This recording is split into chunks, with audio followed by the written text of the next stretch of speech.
All right, so we are now moving on to the number 3 pick in this draft, which is going to be the Houston Rockets. That pick is going to be made by Sam Vecenie. And Sam, I think I know where you're going to go with this pick. Yeah, I just want to note that I was the one that was worried coming into this about being long-winded in my answers. And then we have Goodman roll for 2.5 minutes. Look, this is an easy one for me. It's Paolo Banchero at number 3. Houston just needs talent at the end of the day. I don't love the fit of Alperen Şengün and Paolo Banchero in the front court, but I'm not convinced we've seen enough from Alperen Şengün on the defensive end to know for sure that he can be the kind of guy that can play in a playoff series quite yet. So at the end of the day, I'm taking the guy that I think is the best fit with Jalen Green, because that two-man game, I think, between Jalen Green and Paolo Banchero has a chance to be genuinely special. Paolo Banchero's passing ability, I think, is maybe the most underrated skill that any player has in this class. Being able to run these inverted actions, 4-1, 1-4 ball screens with Jalen Green is going to be really, really special in my opinion. And I just am such an enormous fan of the mismatch nightmares that he's going to create on the offensive end for the Houston Rockets. So it's easy. It's Paolo Banchero at number 3 for the Houston Rockets. Ryan, how do you feel about that? It seemed like that's exactly what Houston's thinking. I'm seeing some of the reporting from Jonathan Givony and others last night. They made the deal yesterday with the Dallas Mavericks to bring in Christian Wood. Send out Christian Wood, freeing up some space in the front court, getting a pick later in the 20s, and then a bunch of expiring contracts, some or all of which they'll probably waive. They did it, I think, to move Wood out and to get a later pick. So for me, it knows they know they have their guy. And at 3, they know they're going to get one of these guys, right? If the order's jumbled in the top 2, if Holmgren or Smith slides, it seems like they're comfortable taking them. But I imagine the draft's going to go exactly the way the actual draft next week is going to go exactly the way that our first 3 picks have gone.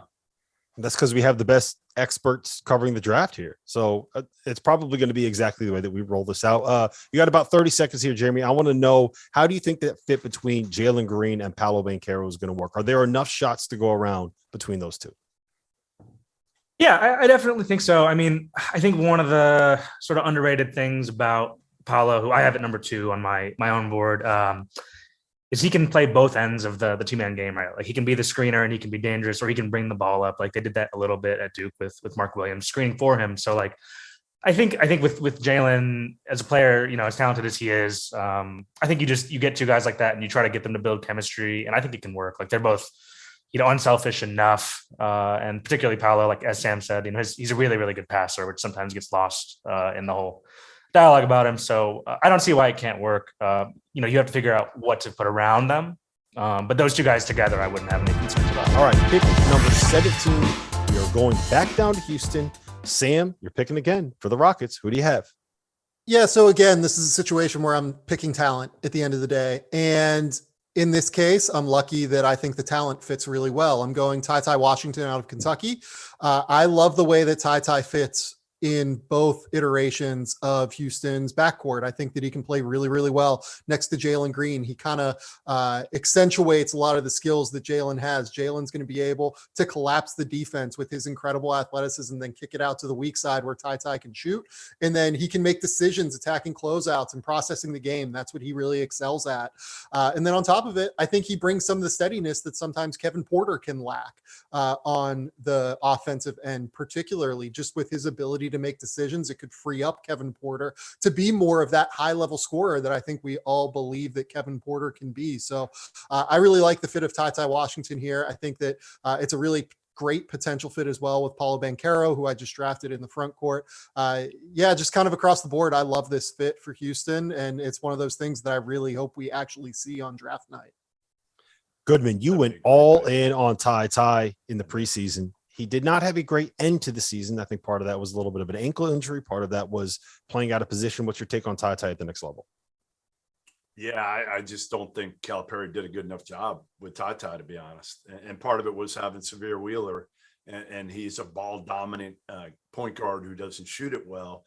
So I think Ty can be a Jamal Murray type of player at the next level. I really do. I think he may not be quite the explosive scorer that Murray is, but neither one's a great athlete, similar size, similar body. I think Ty is a much better passer with better feel for the game, but we just didn't see it at Kentucky.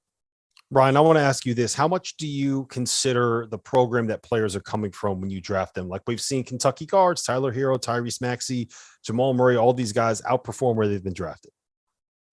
We actually drafted a Kentucky guard in Phoenix, a couple of them actually. One's pretty good. He's number 13, I think. Light skin, about 6'5", 6'6". Anyways, no, Talk your so- shit, Ryan. Let's go. Hey, no, we drafted a few guys that couldn't play dead in the Cowboy movie either, so we won't get into those. But no, it's important. This kid in particular, I agree with Jeff. I like his touch. I love the floater, breaking him down on the rim. Sam, we are going to pick number 26. You are drafting for the third time tonight for the Houston Rockets. Yeah, so this one's purely a talent play for me down here. It's my last guy that I have in tier 4 of my draft class here. It's Jaden Hardy from the G League Ignite.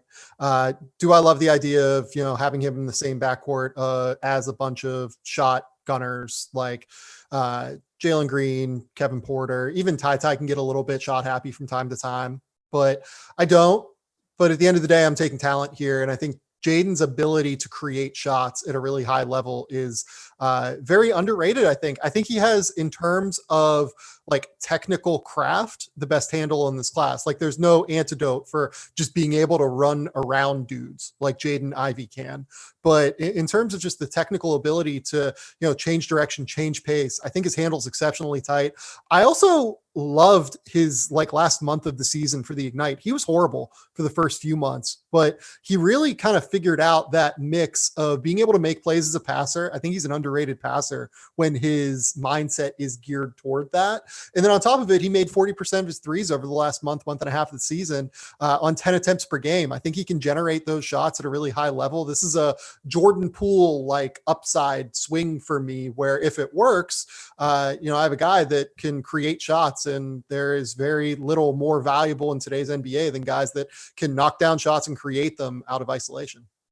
Matt, when you look at a guy that was a top 5 recruit coming out of his class that might have slid down the draft boards a little bit, does that play into your mind at all? Like he crushed it at every level of basketball until he got here, and maybe it just wasn't a great fit where he was the year before he's drafted. Yeah, sure. I mean, it's something you got to take a look at, and I think one advantage some of us have is we don't have the red tape that NBA teams do as far as high school events. And so I saw him in high school, and I saw that crazy raw talent and upside. And I think he was a little bit of a victim of going to the professional setup probably too soon, because he's got a lot of talent. He's just, his feel for the game, his basketball IQ, just some of these little things that, just lack of polish really exposed him, and I think kind of painted him in a bad light. But I like this pick a lot. It is an upside play. I mean, and that's the risk of going to the G League instead of going to college, right? Playing against grown men. Grown men, absolutely. All right. That was pick number 26.